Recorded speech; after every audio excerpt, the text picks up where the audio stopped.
Hello दोस्तों, आप सभी को मेरी राम राम। आई होप आप सभी की तैयारी बहुत अच्छी चल रही होगी। मेंस बहुत ही ज़्यादा पास आ गया है। अब सिर्फ 25 दिन बचे हैं। तो लास्ट डेज में ना ये रहता है कि एक तो थोड़ा सा गिल्ट आने लगता है कि यार सारा टाइम वेस्ट हो गया, उतनी अच्छी तैयारी नहीं हो पाई जितना हमने टारगेट किया था। या फिर जो बच्चे बहुत ही अच्छे से मेहनत कर रहे होते हैं तो अब उन्हें थोड़ी सी रिजल्ट की टेंशन होने लग जाती है। यार कैसा होगा, जितना टाइम इन्वेस्ट किया है, जितनी मेहनत करी है, क्या उसके अकॉर्डिंग रिजल्ट आएगा या नहीं आएगा। और जो सबसे बड़ा जो रोल प्ले करते हैं वो हमारे मॉक। किसी में तो हमारा स्कोर अच्छा आ जाता है और किसी में हमारा स्कोर बहुत ही ज़्यादा खराब आ जाता है, तो उससे भी हमें टेंशन होती है। वहाँ अपनी रैंक देखते हैं कि यार मॉक में ही हमारी रैंक इतने हजार आ रही है, तो रियल एग्जाम में हम क्या करेंगे। तो ये सारी चीज़ें लास्ट टाइम पे बहुत ही ज़्यादा हमें परेशान करती है। हमारा दिमाग ये भी कहता है कि यार मैं तो इंग्लिश में वीक हूँ, मैथ्स में वीक हूँ, यहाँ टाइम दे दूँ, यहाँ टाइम दे दूँ। मतलब लास्ट डेज में थोड़े से कन्फ्यूज हम हो जाते हैं। तो मैं आप लोगों को कुछ बातें बताऊंगी जो आप प्लीज़ सुनिएगा। इससे आपको काफ़ी हेल्प मिलेगी एक माइंडसेट अपना बनाने में। देखो, सबसे पहले तो मैं आपको ये बताती हूँ कि लास्ट डेज में, अब एक बात बताओ आप, क्या आप 20 डेज में कुछ बदल सकते हो? हाँ, आप बदल सकते हो अगर आपने पहले पढ़ाई की है तो। आप उन चीज़ों को रिवाइज करो अच्छे से। जो आपने एक बार भी पढ़ा है उसको रिवाइज जरूर करो और मॉक दो। अगर आप अपने मॉक देके अपनी कमियां पॉइंट आउट कर लेते हो इन लास्ट 20 डेज में और उन्हीं पर काम कर लेते हो तो आप तैयारी तो कर ही रहे हो पिछले 4-5 महीने से। भाई प्री क्लियर किया है तो आपने पढ़ाई करी होगी ना, इतनी हाई कट ऑफ अगर आपने क्लियर की है, सिलेबस भी आपने किया होगा। अब लास्ट 20 डेज में क्या है कि पॉलिश करना है बस खुद को। जो भी आपकी मिस्टेक्स हो रही हैं, जहां भी आप सिली मिस्टेक करते हैं, आपकी स्पीड में प्रॉब्लम है या टाइपिंग में इशू है, कंप्यूटर में स्कोर नहीं आ रहा, मैथ्स में आप गलतियां करते हैं, फॉर्मूलाज याद नहीं होते, मतलब अपनी कमियों को निकालो और बस उन पर काम करो, पॉलिश करो खुद को। और दूसरा ये कि अब आपको मतलब ऐसे होपलेस नहीं होना, कंफ्यूज नहीं होना, परेशान नहीं होना, खुद पर भरोसा रखना है।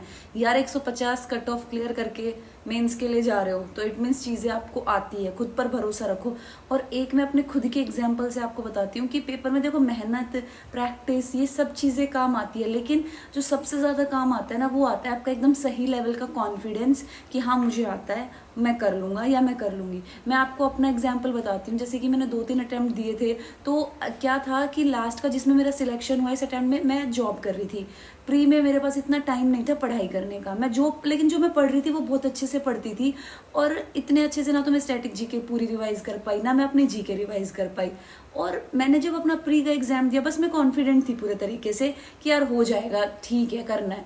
और आप मानोगे कि मेरा सबसे अच्छा स्कोर उसी प्री में बना था, क्योंकि मैंने फालतू की मतलब टेंशन नहीं ली उस टाइम पे। अभी जो सबसे बड़ा हवा बना हुआ है वो बना हुआ है जीके को लेकर, कि किसी की जीके वीक है तो वो पहले हथियार डाल रहे हैं कि यार हमसे क्या होगा, यूपीएससी लेवल की जीके पूछ रहे हैं। यार एक बात बताओ, आप अगर आपने बहुत ज्यादा मेहनत करी, बहुत ज्यादा हासिल किया, ये बुक पढ़ी, तो आप शायद 3 क्वेश्चन ज्यादा बना लोगे दूसरों से। लेकिन अगर आप बहुत ज्यादा परेशान हो, फ्रस्ट्रेटेड माइंड से एग्जाम दे रहे हो, तो जो मैथ्स रीजनिंग में आती हुई चीजें आप वो गलत करके आओगे, इंग्लिश में जो आती हुई चीजें हैं वो गलत करके आओगे। तो यार ज्यादा देखो पढ़ना है लेकिन जितना टाइम है उसके अकॉर्डिंग, बहुत ज्यादा फ्रस्ट्रेट नहीं होना है। जीके के लिए जितना टाइम सुटेबली आपको मिल रहा है उतनी पढ़ाई करो, लेकिन मेन जो आपको फोकस रखना है वो अपनी एक्यूरेसी पे रखना है।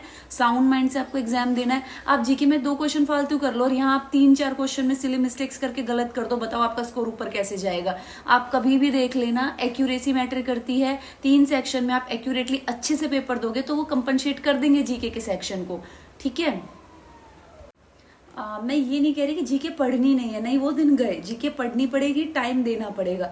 लेकिन मैं जो कहना चाह रही हूँ वो आप समझो कि अगर आपके पास दिन में 1.5 घंटा बचता है अपने तीनों सब्जेक्ट्स को बहुत अच्छे से प्रिपेयर करने के बाद, तो आप फ्री माइंड से जितना आपसे पढ़ा जाता है, देखो सबसे पहले वो चीजें पढ़ो जिनकी प्रोबेबिलिटी एग्जाम में 80 to 100% है आने की। फिर उन चीजों को पढ़ो जिनकी प्रोबेबिलिटी आपकी थोड़ी कम, फिर थोड़ी कम। इसके अकॉर्डिंग आप अपनी जीके प्रिपेयर करो, जितना आपसे होता है फ्री माइंड से आप पढ़ के जाओ। कोई फिक्स नहीं है कि इतना ही करना है, इतना ही करना है, लेकिन जो आपके 3 सब्जेक्ट है उनमें अच्छी खासी प्रैक्टिस करो, एक्यूरेसी पर फोकस रखो, कॉन्फिडेंट होकर एग्जाम दो। लास्ट के 20 डेज में सिर्फ अपनी कमियां निकालो और उन पर काम करो, खुद को पॉलिश करो। अब लास्ट डेज में ये मत सोचना मैं इतना कर लूं, मैं उतना कर लूं, मैं इतना लेके बैठ जाऊं, मैंने पूरे, अभी मेरी वो कैब पूरी बनी नहीं है लेकिन अब मैं 1000-2000 वो कैब बना लूं। नहीं, रिवीजन पे ज्यादा फोकस करो।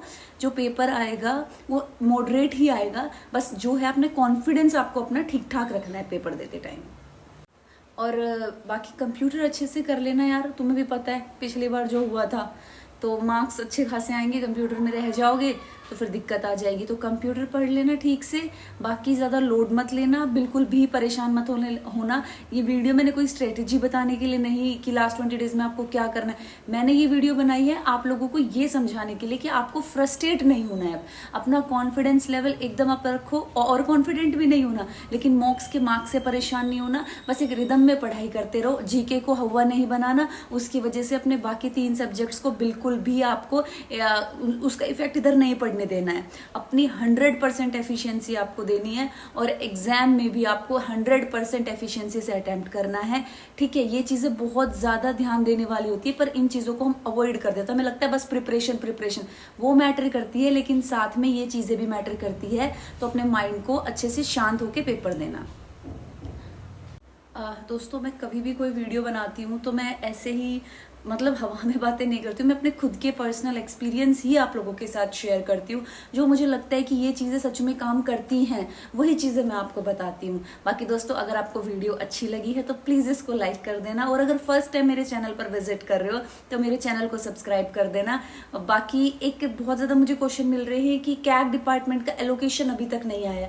आई नो ये बहुत ज़्यादा लेट हो गया है, बट शायद नेक्स्ट वीक में आ जाए या उससे अगले वीक में आ जाए। बट आप लोग परेशान मत होइए, क्योंकि सरकार तो अपने हिसाब से ही काम करेगी जैसे उनको करना है।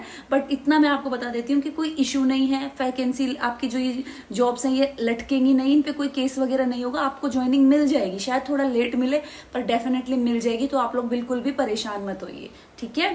बाकी अपने आगे के लिए पढ़ते रहिए सभी लोग। बेस्ट ऑफ लक और थैंक यू इतना सपोर्ट करने के लिए हमेशा।